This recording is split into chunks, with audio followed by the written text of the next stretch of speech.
말씀 봅시다. 오늘 하나님께서 우리에게 주시는 말씀 신약성경 로마서 5장 15절에서 21절까지 말씀.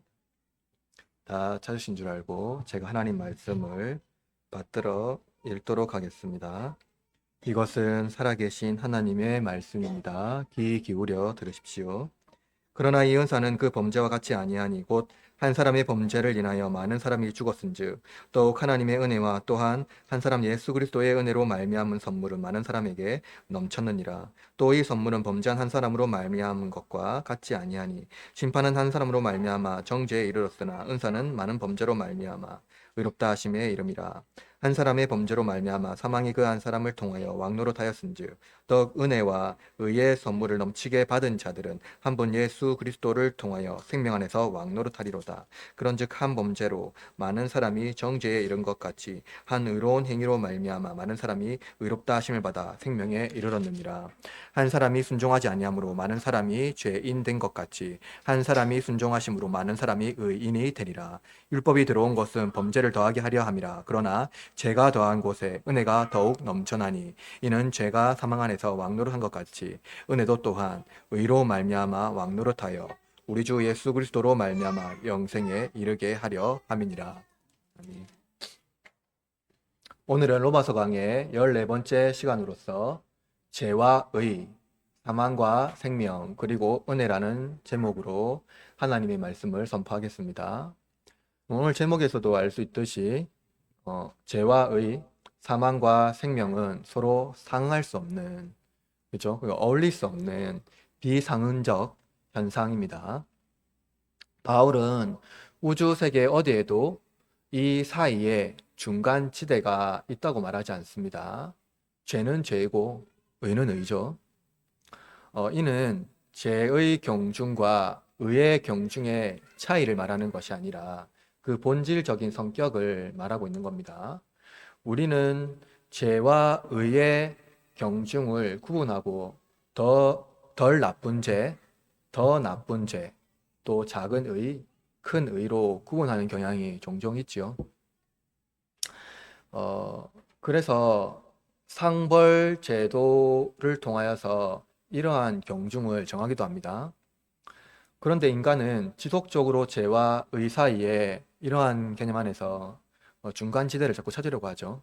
죄와 의 사이에 어떤 중간지대를 찾아서 가려고 합니다.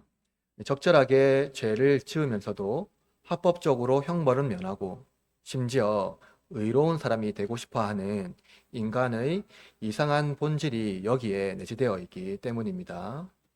그러나 바울은 인간의 본질을 관찰하고 하나님의 형상이었던 인간이 죄인이 되었다고 선포하고 있지요. 그러므로 바울은 의인은 없나니 하나도 없으며 라고 말합니다. 죄는 성격상 무의식이 아니라 의식적으로 옳지 않은 것을 알고 있으나 자기에게 이익이 되는 것을 선택하기 때문이지요. 그리고 그 이익을 합리적으로 설명하기 위해서 그 선택에 의를 더딥힙니다. 혹시 요즘 유행하는 영화 어쩔 수 없다 보셨습니까? 어쩔 수가 없다. 그죠? 어쩔 수가 없다. 어쩔 수가 없다. 이런 언어를 우리가 말하기를 좋아하죠. 죄를 범하고도 어쩔 수가 없다라는 이 합리적인 언어로 우리를 이해하려고 합니다. 왜 바울은 인간은 죄와 의 사이에서 방황하는 존재가 아니라 죄가 가져온 결과 때문에 사망이 왕노릇한다고 말하고 있을까요? 또 왜 그런 존재가 되었다고 말할까요? 여러분, 사망과 생명, 이 사이에는 중간지대가 없죠? 중간지대가 있을 수가 없습니다. 이처럼 죄와 의 사이에도 중간지대가 없죠. 여러분, 창세기 3장에 기록된 죄의 역사를 보면은요, 이 죄가 왜 인간에게 이렇게 심각한 고통을 주게 됐는지 여러분 아마 고민하게 될 겁니다. 아담의 죄가 어떻게 전 인류에게 이렇게 심각한 고민을 주게 되었는지 고민하게 될 거예요. 이 바울은 천사였던 사탄이 이 죄를 인간에게 옮겼다고 말합니다. 죄를 전가했다고 말하죠. 죄가 인간에게 전가된 후에 세상에 사망이 임했습니다. 그런데 우리는 아담의 죄와 인과관계를 인정하지 않으려고 하죠. 아담에게 왜 우리가 대표 자리를 주어야 하는지 우리는 이해하지 못할 경우가 많다는 겁니다. 그러나 성경은 아담의 불순종 때문에 사탄의 죄가 아담에게 전가되었고 그 죄가 세상에 들어옴으로써 온 인류가 사망에 임했다고 말해요. 사망이 전염병처럼 모든 사람에게 퍼졌고 우리의 어떤 의 또는 도덕적 옳음과 상관없이 죄인으로 우리는 태어나게 되었다라고 말하고 있습니다. 그것이 바로 사망이 왕노릇하는 존재가 되었다는 거죠. 바울은 죄의 성격은 사망에서 왕노릇하는 것이라고 말하고 있어요. 이는 우리가 죄의 종노릇하며 살아간다는 또 다른 의미입니다. 이것이 우리를 매우 불편하게 하지만 또 한편으로는 부인할 수가 없다는 겁니다. 우리가 인정하기 싫더라도 죽음을 피하지는 못하죠. 죄의 심각한 증상이 우리에게 임했는데 그것을 부정할 수가 없다는 겁니다. 죄로 말미암아 사망이 왕노릇하는 현재 상태를 부정할 수 없기 때문이죠. 그러나 바울은 아담으로 말미암은 이 죄와 사망을 대조하여 의와 생명이 그리스도 안에서 신자에게 어떤 유익을 주는지 선포하고 있습니다. 바울은 그리스도의 의의 혜택이 신자에게 넘쳐난다고 말하죠. 이 바울은 이 모든 혜택이 은혜로 주어졌다고 또한 말하고 있습니다. 그러므로 신자는 더 이상 죄가 아니라 의로 왕노릇한다고 말하고 있어요. 오늘 이것을 중심으로 해서 어떻게 이렇게 큰 은혜가 예수 그리스도의 은 안에서 우리에게 주어진 큰 은혜가 죄와 사망 중에 있는 우리들에게 어떻게 임했는지 살펴보도록 합시다. 바울은 이 은사는 그 범죄와 같이 아니하니 라는 말로 이 본문 15절을 시작하고 있습니다. 근데 여러분, 이 은사라는 뜻이 무엇일까요? 이 은사는 헬러어 원어 그대로 말하면 카리스마입니다. 정확하게 번역하면 또 선물이라는 뜻이거든요. 그리고 이 카리스마라는 뜻은 여러분 아마 들어볼 수도 있는데요. 카리스라는 헬라어 그 원형의 의미를 가지고 있습니다. 카리스는 은혜라는 뜻입니다. 그리고 ESV 버전에서 보니까 이 은사를 어떻게 번역했냐고 하니까 프리 기프트라고 번역했어요. 이를 보면은 이 은사의 특징을 알 수 있는데요. 값없는 선물이며 또 카리스마라고 하는 특징이 뭐예요? 어떤 특정한 인물이 강력한 어떤 능력으로 사람을 이끌어가는 거잖아요. 그것처럼 이 은사는요, 성령님의 주시는 선물이기 때문에 거부할 수 없는 은혜라는 것을 보여주고 있습니다. 바울은 그리고 이 은사를 다른 것과 대조하는데요. 그 범죄와 대조하고 있어요. 은사와 그 범죄. 그렇다면 여러분, 여기서 말하고 있는 그 정관사가 있잖아요. 그 범죄라고 말하잖아요. 그럼 그 범죄는 무엇일까요? 그것은 12절에서 말하고 있는 아담의 죄예요. 12절에 보면은 죄의 성격을 또 알 수 있거든요. 죄 때문에 범죄가 시작되었다고 말하죠. 그래, 이 범죄는 무엇이냐면요. 사법적인 유죄를 선언하는 거예요. 죄가 있다고 선언하는 겁니다. 그렇다면 이 은사는 아담의 범죄와 대조되는 무상으로 주어지는 선물, 그리고 그것은 거부할 수 없는 하나님의 은혜로 주어진 선물이라는 것을 알 수가 있어요. 그렇다면 여러분, 이 은사가 하나님이 주어진 그런 선물의 측면에서 본다면 그 범죄는 아담의 행위로 온 거잖아요. 그와 반대되는 성격으로서는 그리스도의 행위로서의 선물이라고 볼 수가 있습니다. 즉 아담의 행위로 범죄가 우리에게 되었다면 그리스도의 행위로 무상으로 얻은 선물이 우리에게 주어진 것이라고 할 수가 있어요. 왜냐하면 바울은 이 두 사람의 행위가 많은 사람들에게 어떻게 적용되었는지 본문에서 설명하고 있기 때문입니다. 보세요. 곧 한 사람의 범죄를 인하여 많은 사람이 죽었은즉, 그렇죠? 또 하나님의 은혜와 또한 한 사람 예수 그리스도의 은혜로 말미암은 선물은 많은 사람에게 넘쳤느니라 라고 말하고 있죠. 여러분, 전체적인 문맥에서 바울은 그리스도의 행위를 거부할 수 없는 하나님의 은사로 우리의 죄를 덮기 때문에 아담의 행위보다 뛰어나다고 말하고 있는 겁니다. 아담의 범죄는 많은 사람을 죽게 하는 결과를 가져왔어요. 사망에 이르는 결과를 가져왔습니다. 이것은 누구나 거부할 수 없죠. 죽음은요, 죄의 결과입니다.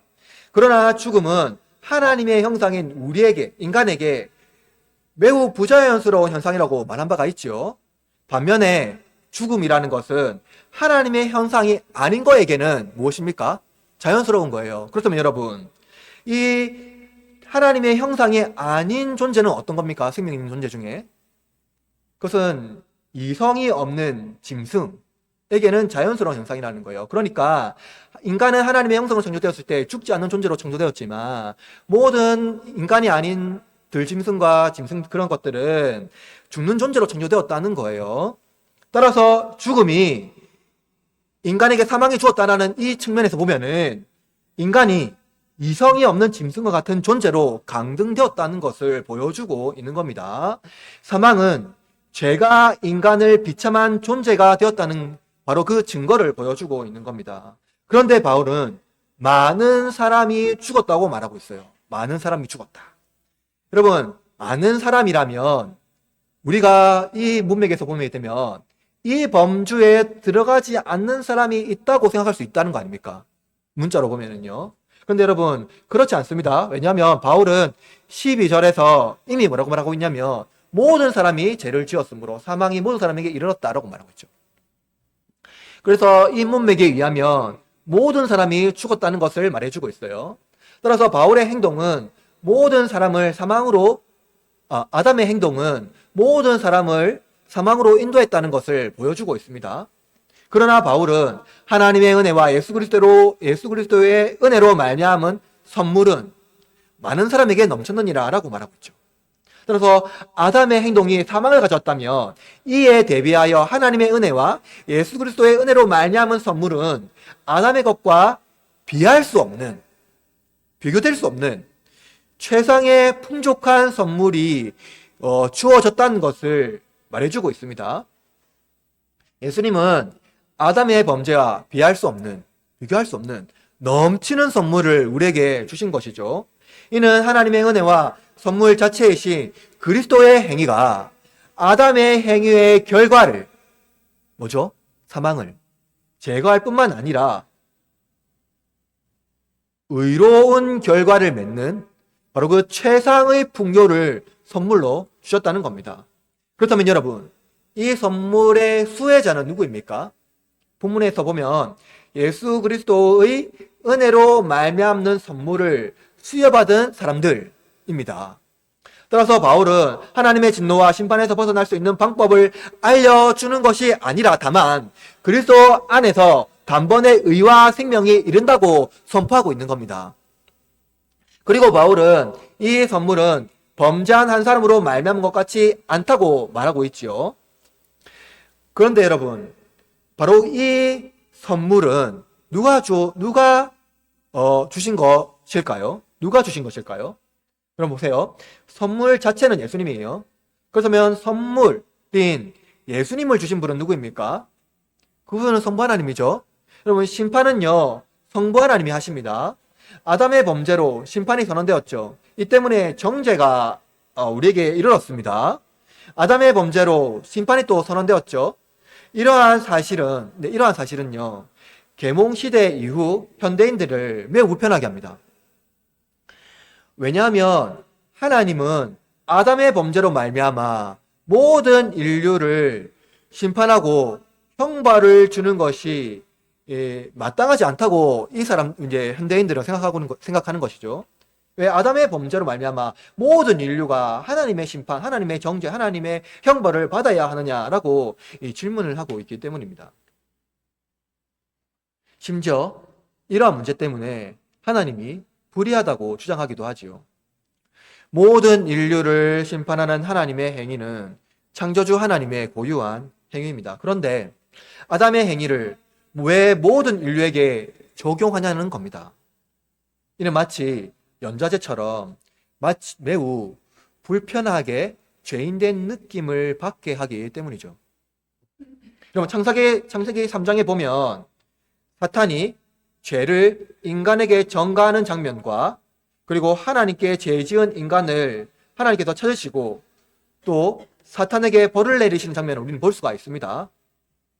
그리고 하나님께서 아담에게 동상 중앙에 있는 나무의 실과를 먹으면 반드시 죽으리라고 말씀하셨죠. 하나님은 이 말씀으로 아담과 또 인류 전체와 언약하셨습니다. 하나님은 하나님의 형상으로 창조하신 아담과 언약하셨죠. 그런데 인간은 사탄의 말에 순종하고 하나님 말에 불순종함으로써 죄인이 되었습니다. 그러므로 하나님이 이 언약을 어긴 인간에게 사망 선고를 내리셔야 하죠.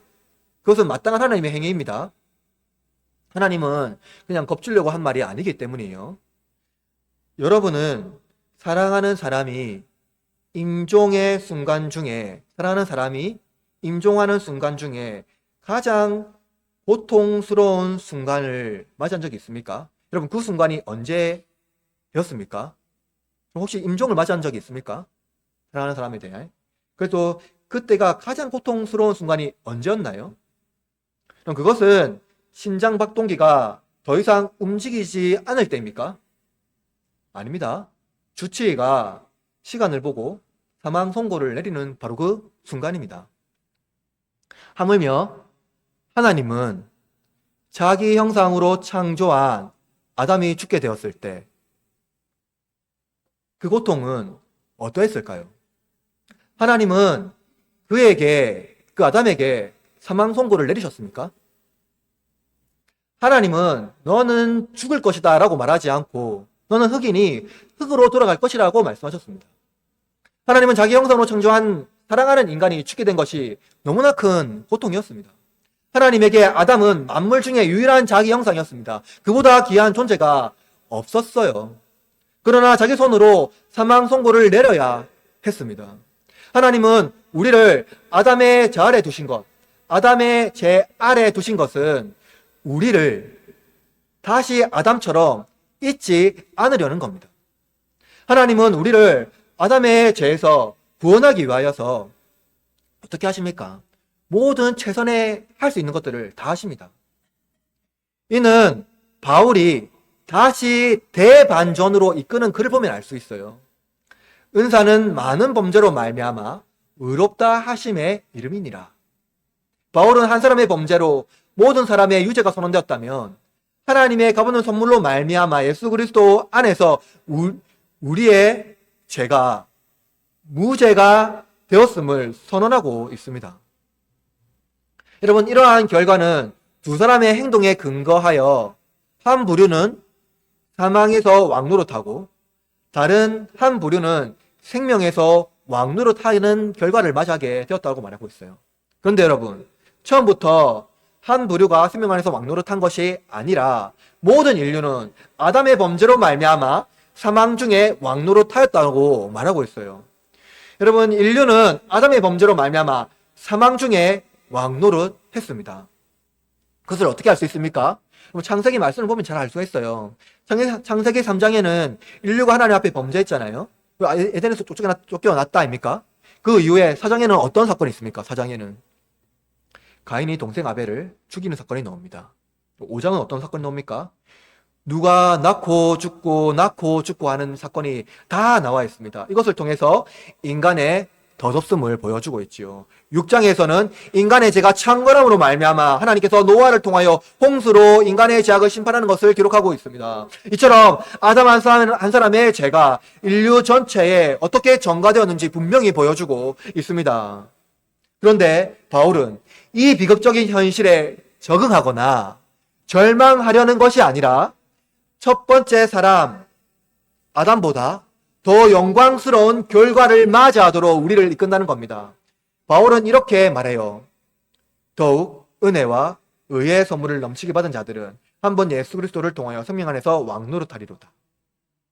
바울은 아담의 후손이 맞이한 결과가 운명적이라면 은혜와 선물을 받은 자들의 결과는 섭리적이라고 말하고 있는 겁니다. 사망이 왕노릇하는 자들은 자기 삶을 비관적 운명론 혹은 낙관적 운명론으로 이해하지만 그리스도 안에서 생명의 왕노릇하는 자들은 하나님의 통치 안에서 종말론적 비전을 소망하며 살아가는 자들이라는 거예요. 사망이 왕노릇하는 사람의 특징은 육신의 정욕을 따르는 자들입니다. 이들은 모든 사건을 인과적으로 이해합니다. 어떤 결과와 원인과 결과로 이해합니다. 자신의 운명을 비관적으로 받아들이고 자기 자신을 정죄할 뿐만 아니라 주변 사람까지 정죄합니다. 반면 낙관적 운명론자들은 세상에서 이 살아가는 세상에서 의미를 찾기 위하여서 노력합니다. 자기의 삶의 의미를 발견하고 그것에 몰두하며 육신의 정욕을 실현하는 것을 인생의 최대의 목표로 삼습니다. 그러나 바울은 사망의 왕노릇하는 옛사람의 구습을 버리고 새 사람을 입으라고 말하였지요. 새 사람을 입은 자들, 이들은 은혜와 의의 선물을 넘치게 받은 자들일 뿐만 아니라 예수 그리스도를 통하여서 생명 안에서 왕노릇하는 자들이라고 말합니다. 바울은 옛사람은 육신의 정욕에서 왕노릇하지만 새 사람을 입은 자들은 예수 그리스도께서 우리를 위하여 순종하신 그 생명으로 말미암아 왕노릇할 것이라고 말하고 있어요. 그러므로 신자는 그리스도의 통치와 지배를 받는 하나님 나라의 백성입니다. 그러므로 우리가 아담의 후손으로 태어난 것은 예수 그리스도를 통하여 생명 안에서 왕노릇하도록 이끄시기 위함이라는 겁니다. 그런데 우리는 아담과 예수님을 대조하면서 상당한 어려움에 봉착하게 됩니다. 그것은 아담과 비교할 수 없는 예수님이라면 아담의 죄가 사망을 가져왔다면요, 충분히 온 인류에게 예수님이 의와 생명을 주실 수 있지 않느냐는 겁니다. 이것은 18절을 해석하는데 발생하는 어떤 문제인데요. 18절은요, 두 문장을 대조적으로 배열해 놓았습니다. 그런즉 한 범죄로 많은 사람이 정죄에 이른 것 같이 한 의로운 행위로 말미암아 많은 사람이 의롭다 하심을 받아 생명에 이르렀느니라 라고 말하고 있어요. 바울은 아담의 행위와 그리스도의 행위를 동격으로 대조한 겁니다. 이 바울은 후자의 행위, 그러니까 그리스도의 행위가 전자의 행위를, 아담의 행위를 압도한다고 말해요. 그런데 여기서 많은 사람이 의미하는 바가 무엇이냐는 겁니다. 많은 사람이요. 먼저 우리는 15절에서 많은 사람을 12절에서 모든 사람이라고 의미하는 것을 살펴보았습니다. 모든 사람이요. 그렇다면 여러분, 문맥상 바울은 여기서도 많은 사람은 모든 사람이라고 보아야 하겠죠. 그런데 후자에 있는 뒤따라오는 문장을 해석하는데 어려움이 발생한다는 거예요. 앞문장에서 한 범죄로 모든 사람이 정죄에 이른 것 같이 라고 바울이 썼다면 뒤따라오는 문장에서도 바울은 한 의로운 행위로 말미암아 모든 사람이 의롭다 하심을 받아 생명에 이르렀느니라 라고 기록했다고 봐야 한다는 겁니다. 그런데 여러분, 이렇게 이해하면 바울은 지금까지 믿음으로 구원받는다는 칭의에 대하여 스스로 모순을 일으키게 된다는 거예요. 예수님께서 행하신 의로운 행위로 말미암아 믿음으로 구원을 받는 것이 아니라 예수님께서 행하신 그 의로운 행위 때문에 구원을 받는다는 겁니다. 믿음이 아니라 예수님께서 행하신 그 행위 때문에 다 구원을 받는다는 거예요. 여러분, 이것은 무엇을 말하냐면요, 무제한적 속죄로 이끄는 오류를 범하게 된다는 겁니다. 무제한적 속죄. 이 교리가요, 매우 매력적으로 다가온다는 겁니다. 여러분, 지금까지 바울은요, 생명에 이르는 칭의는 믿는 자에게 적용된다고 말했죠. 율법도 아니고요. 예수 그리스도 안에 있는 자에게, 예수 그리스도를 믿는 자에게 의롭다 하심을 얻게 하였다라고 말했잖아요. 그죠? 그런데 본문을 해석하는 자들 중에 어떤 이들은 이 생명에 이르는 칭의가 모든 사람에게 임한다고 밝히고 있는 바울의 진술을 따라서 칭의는 일부 사람들에게 적용하는 것이 타당한가라고 질문하고 있는 겁니다. 그죠? 믿음으로 이르는 이 믿음이요, 특별한 일부 사람들에게만 적용하는 것이 타당하냐고 질문하고 있는 거예요. 여러분, 어떻게 생각합니까? 여기에 동의하는 사람들 입장은 아마도 이럴 거예요. 바울의 행동이 모든 사람에게 예외 없이 아담의 행동이 모든 사람에게 예외 없이 정죄를 가져왔다면, 심판을 가져왔다면, 우리는 그리스도의 행동이 모든 사람을 위해 칭의와 생명을 가져왔다고 결론을 내려야 하지 않는가라고 말하고 있는 거예요. 그럼 어떻게 생각합니까? 이 입장을 기대하는 사람들은 하나님을 어떻게 이해하냐면, 하나님은 사랑이시다라는 측면을 아주 강하게 생각하고, 인간은 완전한 의를 실천할 의무가 없고 죄로부터 달아날 필요가 없다고 생각합니다. 따라서 회개할 이유도 없게 되는 거겠죠. 인간의 죄는 내재적 죄책이 아니라 사회 구조와 문화 때문이라고 말하면서 사회 천년만 강하게 주장하게 될 겁니다.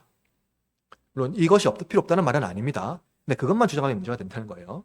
따라서 이들은 하나님을 거룩하신 분으로 거리를 두게 되고요. 하나님 심판을 하신 분은 거리를 두게 되고 의로운 삶에 대한 갈망이 없게 되고 우리의 내재적 죄에 대한 두려움을 제거하고 회개에 대한 필요성을 우리의 신앙의 중요한 위치에서 제거하게 된다는 겁니다. 따라서 이들은 바울이 지금까지 불의한 자를 의롭게 하신 하나님의 은혜를 값싼 은혜로 둔갑시키는 것이라 할 수가 있는 것이죠. 여러분, 만인 구원설에 동의하는 자들은 자신의 삶에 대한 책임 있는 삶을 살기보다는 하나님께서 이루신 구원을 이용할 생각만 하고 있기 때문입니다. 하나님께서 어차피 우리에게 다 모든 것들을 예수님께서 다 이루어 주셨기 때문에 우리의 어떠한 것 상관이 없으니까 어차피 우리는 구원을 받았다 하고 생각하게 되는 것이죠. 예수님은 우리가 의로운 은혜를 누리는 혜택을 얻도록 확보하셨으나 예수님은 우리에게 이용당하지 않으시죠. 그러나 인간은 어떻게든 그것을 예수님을 이용할 궁리만 하고 있다는 겁니다. 그렇다면 여러분, 바울이 말하는 이 18번째 두 번째 문장에 있는 이 많은 사람이 의미하는 바, 그것이 무엇일까요? 그것은 안문맥에 있는 한 분 예수 그리스도를 통하여 생명 안에서 왕노릇하는 자들이라는 겁니다. 한 분 예수 그리스도를 통하여 생명 안에서 왕노릇하는 자들. 그럼 그들이 누구입니까? 은혜와 의의 선물을 넘치게 받은 자들이라고 말하고 있죠. 그러므로 문맥 안에서 보면 이는 무제한적 속죄 그리고 만인구원설이 아니라 하나님 아들을 통하여 주신 은혜와 선물을 넘치게 받은 자들에게 허락하신 의롭다 하심이라는 겁니다. 이들은 칭의를 얻어 생명에 이릅니다.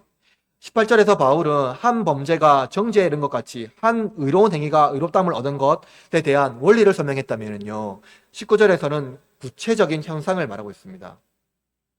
19절에서 한글 성경은요, 한 사람이 순종하지 아니함으로 번역되어 있는데, 여러분 우리 한번 19절 말씀해 볼까요? 19절 시작. 사람이 순종하지 아니함으로 한 사람이 죄인 된 것 같이 한 사람이 순종하심으로 많은 사람이 의인이 되리라. 여러분 보십시오. 첫 번째 문장에 한 사람이 순종하지 아니함으로 라고 번역되어 있는데요, 원문에는요 한 사람이 순종하지 아니함으로가 아니라 한 사람이 불순종함으로 라고 기록되어 있습니다. 그냥 불순종함입니다. 원문 그대로 번역하면 이거예요. 한 사람이 불순종함으로 많은 사람이 죄인된 것 같이 한 사람이 순종함으로 많은 사람이 의인이 되리라. 정확히 문자적으로 대칭되어 있는 구조죠. 바울은 정확하게 두 문장을 대조해서 기록했습니다. 불순종의 결과 뭡니까? 죄인. 순종의 결과 의인이라는 대칭적 구조입니다.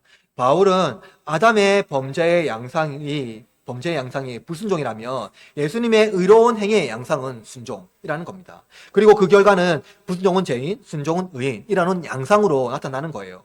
이것을 보면 바울이 만인 구원설을 어떻게 반박하고 있는지를 알 수가 있다는 겁니다. 먼저 바울은 죄가 어떻게 사탄을 통해서 인간에게 전가되었는지 말해주고 있습니다. 인간의 출생 방식을 통해서 죄가 전가되죠. 인간은 출생 방식을 통해서 죄가 전가된다는 겁니다. 왜냐하면 인간이 출생하는 순간 뭐도 따라옵니까? 죽음도 따라와요. 출생을 통해서 반드시 죽는 것도 따라옵니다. 따라서 인간은 죄인으로 태어나고 이것은 모든 인류가 공통적으로 출생할 때부터 얻는 인간의 존재적 특징이라는 거예요. 그러므로 바울은 에베소서에서 이렇게 말하고 있습니다.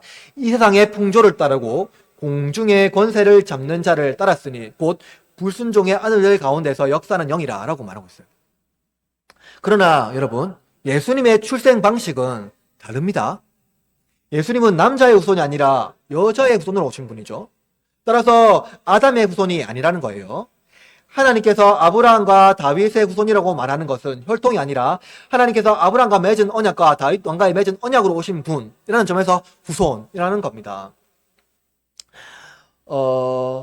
따라서 아담의 후손이 아니라는 거예요. 예수님에게 인성을 준 사람은 누구입니까? 예수님이 두 본성이 있잖아요. 신성과 인성이 있는데 예수님에게 인성을 준 사람은 요셉이 아니라 마리아예요. 마리아를 통해서 출생했잖아요. 그죠? 그리고 예수님은 성령으로 잉태되었다는 점에서 우리의 존재하고는 다릅니다. 그러니까 우리의 출생하고는 다릅니다.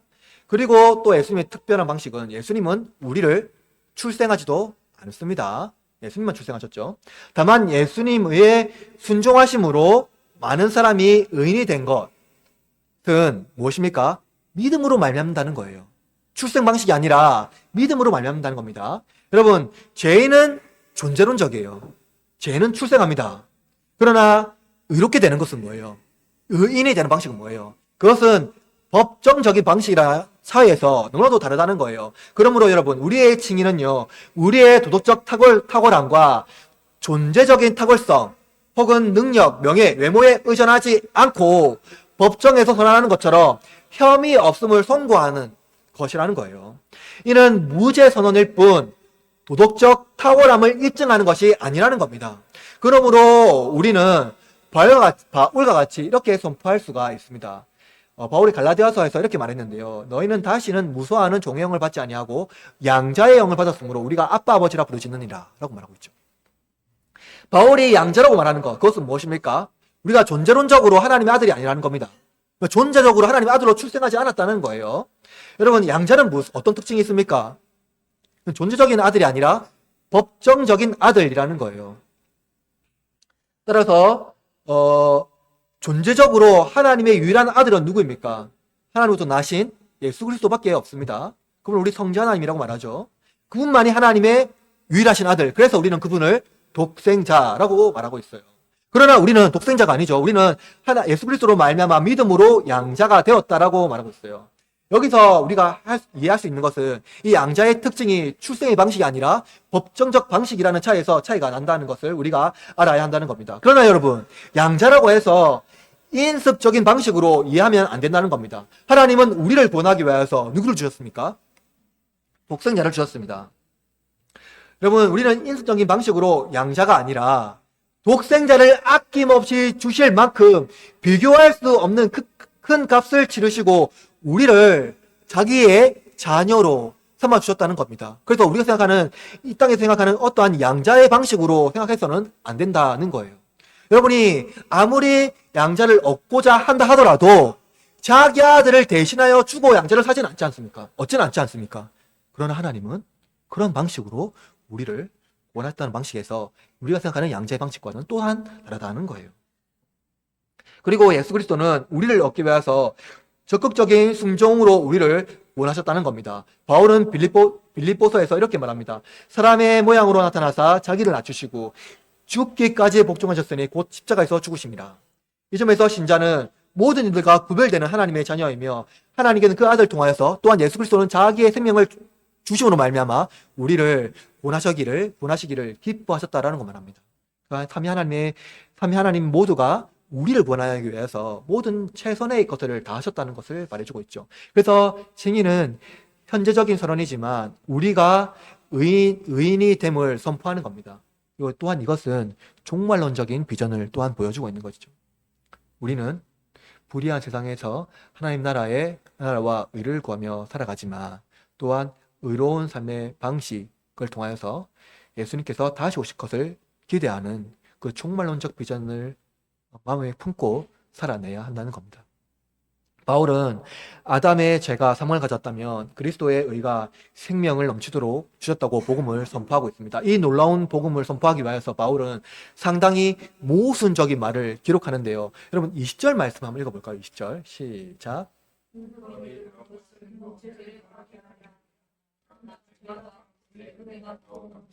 여러분 잘 아는 말씀이죠. 이 말씀을 여러 가지로 또 인용을 많이 합니다. 그런데 여러분 이 말씀을 20절 말씀을 읽어보면 너무나도 모순되어 있지 않습니까? 이 20절의 본문은요 헬러 그대로 보면은 4개의 주격 단어로 되어 있습니다. 그래서 구조를 보면은요 아주 간단해요. 율법이 범죄를, 죄가 은혜를 이렇게 말하고 있는 거예요. 율법이 범죄를, 죄가 은혜를. 여러분 너무 이상하지 않습니까? 너무 모순적이지 않나요? 율법은요 현대적으로 바꾸고 말하면 헌법 또는 법률이죠. 법은 어떤 기능을 합니까? 범죄를 억제해야 되잖아요. 철컹철컹 안 하려면 법을 지켜야 되잖아요. 맞죠? 그래서 율법에 있는 건 뭡니까? 범죄를 억제하는 겁니다. 죄가 있는 곳에 은혜가 넘쳐난다면 그것은 하나님의 성품과 너무 불일치한 거 아닙니까? 죄가 있는 곳에 심판이 있어야죠. 정죄가 있어야죠. 근데 거기서 은혜가 있다면 뭔가 좀 모순이 일으켜지지 않습니까?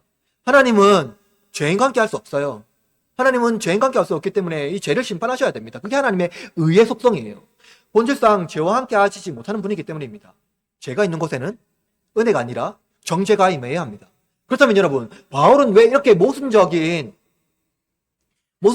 율법의 범죄를 죄가 은혜를 일하는 이 구조로 이렇게 본문을 배치했을까요? 그것은 그리스도로 말미암는 하나님의 은혜는 우리에게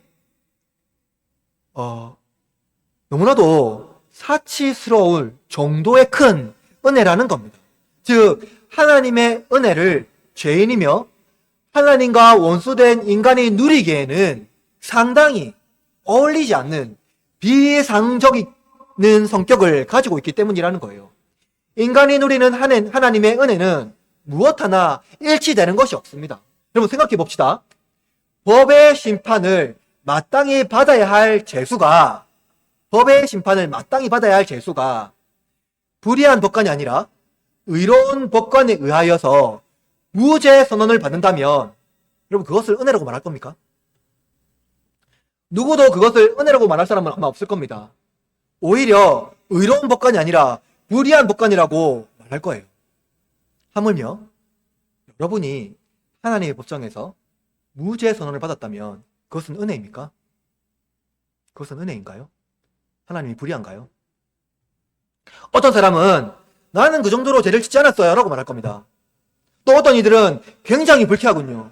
저를 그 정도의 죄수로 취급하다니 이렇게 말할 거예요. 여러분 아닙니까? 바울은 왜 이렇게 모순적인 방법으로 복음을 설명할까요? 그것은 저나 여러분이나 모든 인간은 하나님의 은혜를 누릴 자격이 없기 때문입니다. 바울과 달리 유대인들은요, 율법이 이 상황을 좋게 한다고 믿었습니다. 유대인들은 바울의 말을 믿지 않았어요.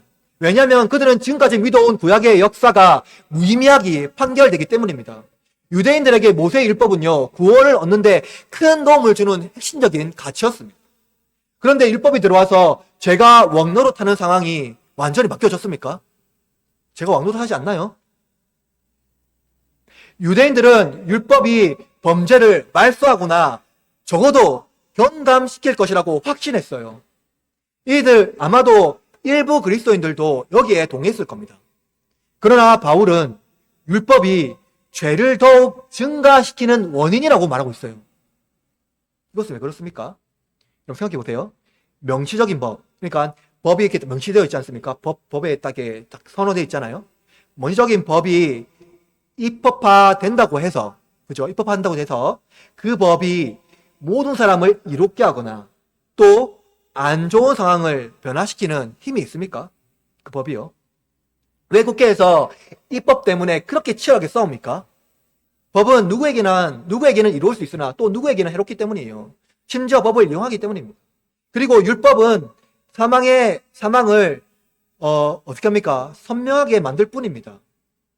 그렇다면 여러분, 하나님은 왜 모세를 통해서 이스라엘에게 이 율법을 주셨을까요? 왜 이스라엘에게 이 율법을 주셨을까요, 여러분? 유대인들의 바람대로 율법을 통해서 그들을 구원하기 원하셨을까요, 하나님은? 아니요. 오히려 율법이 그들의 죄가 얼마나 심각한 지경에 이르렀는지 명시적으로 보여주기 위함입니다. 너네들이 죄가 얼마나 큰지 명시적인 율법의 계명을 통하여서 즉각적으로 보여주기 때문입니다. 아담으로 말미암은 죄가 심각한 존재의 파멸을 가져왔어요. 그리고 하나님은요, 우리를 죽는 존재로 창조하지 않았습니다. 죄가 우리를 사망으로 이끌었어요. 얼마나 심각한 파멸입니까? 이것은 죄의 권능으로 말미암아 사망의 온 세상에 퍼졌음을 보여주고 있습니다. 율법은 이 죄의 권능을 상쇄할 수가 없어요. 아니요, 더 선명하게 보여줄 뿐입니다. 율법이 상황을 변화시키는 힘이 없어요. 이처럼 율법은 죄를 증가시킵니다. 죄가 무엇인지 선명하게 보여주고 인간이 절망적인 상황에 있다는 것을 분명히 보여주는 거울이라는 거예요. 따라서 율법이 들어옴으로써 죄가 증가하고 창궐하게 된 것을 증명하는 것이라면 율법은 은혜를 떠난 사람들의 이 절망적인 처지를 드러내는 것입니다. 그러나 바울은 인간이 비참한 존재라는 것을 밝히고 이제 당신의 상황을 알게 되었으니 알아서 하시오라고 말하지 않습니다. 그는 제가 장가한 곳에 무엇이 더욱 넘친다고 말하고 있습니까? 예, 은혜가 더욱 넘친다고 소리치고 있습니다. 율법이 우리의 상태를 해결하지 못한다면 무엇이 우리를 이 비참한 상태에서 해결할 수가 있겠습니까? 그것은 오직 은혜 말고는 없습니다. 바울이 말하는 율법이 더한 곳, 그것은 어디입니까? 그것은 이스라엘입니다. 바울은 지금 모세의 율법을 말하고 있고요. 율법을 말미암아 더가 더해진 곳은 이스라엘이죠. 이들은 죄가 선명하게 보여졌고 그들의 죄의 심각성을 보았습니다. 그러나 이들은 자신을 돌이키기보다 오히려 하나님께 죄의 책임을 묻습니다. 하나님께서 주신 저 여자가 나에게 주어서라고 말하기를 더 좋아한다는 거예요. 그러나 여러분, 구약 성경을 펼쳐서 하나님께서 선지자를 통하여서 무엇이라고 말하고 있는지 찾아보시길 바랍니다. 구약의 선지자의 글을 보십시오. 이스라엘 백성들이 뻔뻔스럽게 죄를 거듭 짓지만 선지자들은 그들의 죄를 하나님께서 용서하시며 심지어 복 주실 것이라고 선포하고 있습니다. 하나님께서 선지자를 통하여 선포하신 이스라엘에 대한 용서는 은혜 말고는 해석이 불가능합니다. 율법이 오히려 그들의 죄를 정지하고 심판을 정당하다고 선고하지만 하나님의 율법이 죄를 더하게 한 것은 은혜로 무력화시킵니다. 이 때문에 바울은 은혜가 더욱 넘쳐나니 라고 표현하고 있는 겁니다. 아담은 범죄자가 되어 낙원에서 쫓겨났지만 예수님은 범죄자를 오늘 밤 너가 나와 함께 낙원에 있을 것이라고 선포하고 있죠. 예수님은 죄가 없으시기 때문에 죽을 필요도 없어요. 예수님은 죽음을 경험하지 않고 하늘나라에 가실 수가 있습니다.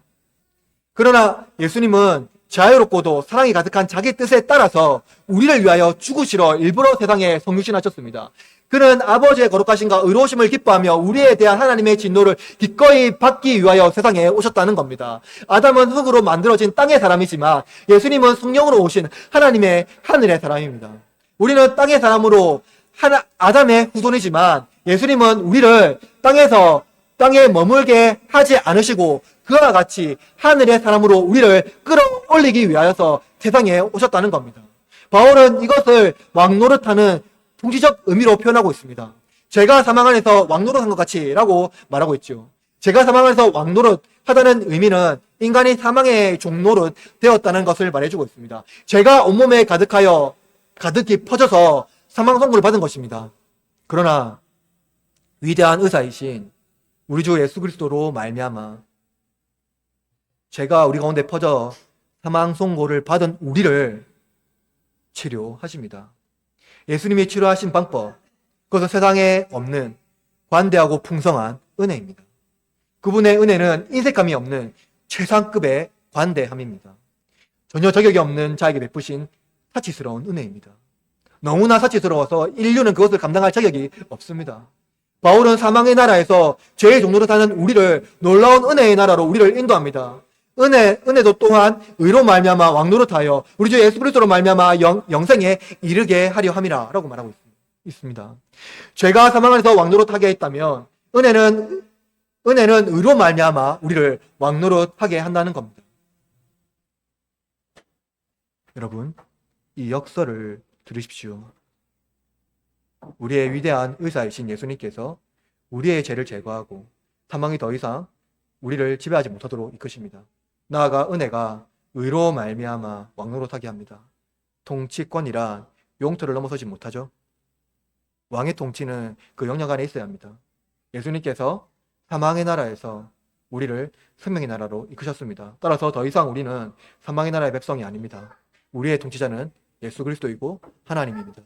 우리는 생명의 나라의 백성이 되었습니다. 우리는 은혜로 말미암아 의로 말미암아 더 이상 죄의 지배를 받지 않고 은혜의 왕노릇합니다. 사탄의 지배를 받지 않고 악의 지배를 받지 않고 의와 선한 은혜의 지배를 받게 된 것입니다. 그러므로 여러분, 우리가 누리는 은혜는 과분한 것이며 풍성한 것입니다. 하나님은 그 은혜를 넘치도록 부어주십니다. 여러분이 받은 은혜 선물은 큰 희생을 치르신 예수 그리스도의 생명이며 동시에 자격 없는 자에게 주신 하나님의 한없는 선물입니다. 하나님께서 우리에게 사망 선고를 내리지 않으시고 자기 아들에게 선고하심으로 말미암아 우리를 자기 자녀 삼아 주셨습니다. 여러분, 이것은 전적인 은혜입니다. 말씀 마무리합니다. 이 은혜를 온전히 누리십시오. 우리가 죄에서 의로, 사망에서 생명으로 옮겨졌다는 사실은 전적인 하나님의 은혜입니다. 이것이 바로 구속하신 하나님의 사랑입니다. 하나님은 우리가 죄인으로 태어난 것을 너무나 슬퍼하십니다. 결코 그것을 기뻐하지 않으십니다. 아담이 범죄했을 때 사탄은 기뻐했지만 하나님은 큰 고통과 슬픔을 이기지 못하셨습니다. 그때 하나님은 자기 아들을 내어주시기로 결정하셨죠. 하나님은 아담의 죄가 사망에 가져올 것을 알고 계셨지만 그 책임 또한 우리에게 묻지 않으십니다. 아담은 자기의 책임을 전가했지만 하나님은 우리를 구원하기 위하여 자기 아들을, 그 말할 수 없는 그 은혜를 우리에게 베풀어 주셨습니다. 그 값을 치르셨습니다. 하나님의 아들이 우리의 죄를 위하여 죽을 정도라면 우리의 죄는 상상할 수 없을 정도로 무거운 죄입니다. 그러나 하나님은 은혜로 죄와 사망을 의와 생명으로 전복시키셨습니다. 이제 여러분 이 은혜를 누리십시오. 은혜와 의의 왕노릇 하시기를 바랍니다. 죄와 사망이 왕노릇하는 이 세상에서 의와 은혜를 이 세상 가운데 흘려보내십시오. 여러분이 흘려보내면 보내는 만큼보다 더하게 하나님은 더 넘치도록 부어 주실 것입니다. 하나님께서 우리를 사랑의 눈빛으로 응시하는 것 같이 여러분의 이웃에게 의와 사랑의 눈빛 그리고 은혜를 가득 담아 그들에게 선포하시기를 바랍니다.